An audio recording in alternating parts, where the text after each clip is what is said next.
Now, they apparently, for some odd reason, did not obtain a warrant to come into my property. I didn't know what was going on. My wife had just gotten back home from the gym. And I said, look, I don't know what's going on. Something terrible's happening.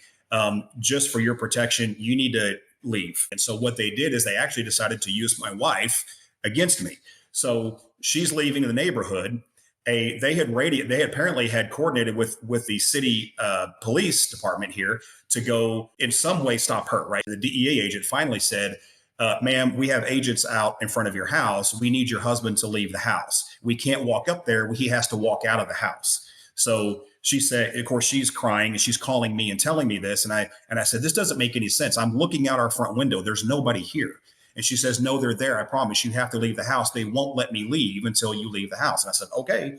So I walk out. Well, sure enough, as I walk out my front door and I'm on my phone talking to her, I look down the street and three white vehicles pull up.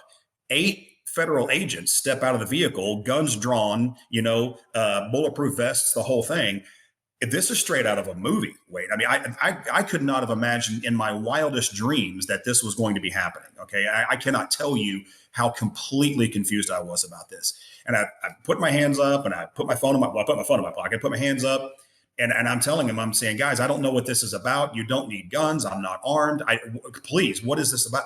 And they, come over to the vehicle. Come over. So I go over to the vehicle.